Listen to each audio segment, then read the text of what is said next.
নমস্কার বন্ধুরা, আমি অমিত আর আপনারা দেখছেন আপনাদের প্রিয় চ্যানেল বিশ্বাস গার্ডেন। বিশ্বাস ইউটিউব চ্যানেলে আপনাদের সকলকে জানাই স্বাগত। বন্ধুরা দেখুন, এই পড়ন্ত বিকেলবেলায় আমি আমার ছাদ বাগানে এসে উপস্থিত হয়েছি আজ আবার একটি নতুন প্রতিবেদন নিয়ে।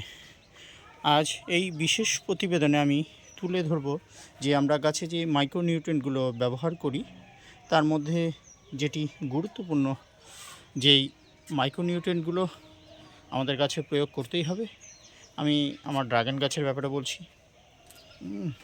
তাই সেই মাইক্রোনিউট্রিয়েন্টের মধ্যে আমি কি এখন ব্যবহার করব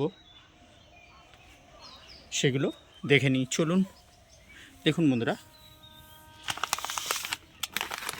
এই মাইক্রোনিউট্রিয়েন্টগুলো আপনারা গাছের উপরেও স্প্রে করতে পারেন, কিন্তু এটি চিলেটেড ফর্মে নেই। তাই এটি কিন্তু আমি মাটিতে দেওয়ার জন্য, অর্থাৎ প্রত্যেক ফলের ক্যারেটে আমি এটি ইউজ করব।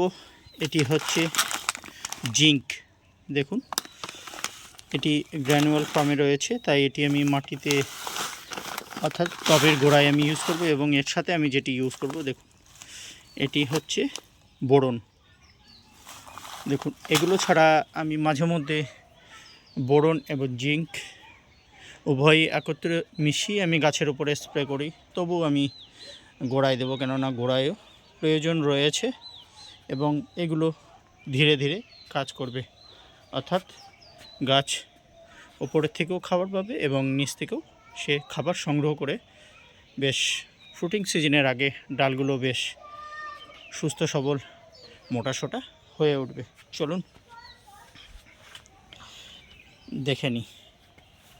দেখুন বন্ধুরা, এটি আমি পরশ কোম্পানি নিয়েছি। আপনারা যে কোনো কোম্পানির এটি সংগ্রহ করতে পারেন।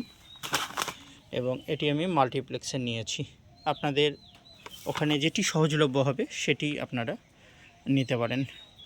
এবং এটি আমি কেটে আনুমানিক 1 চামচ করে জিঙ্ক এবং 1 চামচ করে বোরন আমি টবের, দেখুন ফলের ক্যারেটগুলো রয়েছে, আমি দু সাইডেই অল্প অল্প করে দিয়ে দেব। বেশি পরিমাণ আপনারা রাসায়নিক সার কখনো ব্যবহার করবেন না।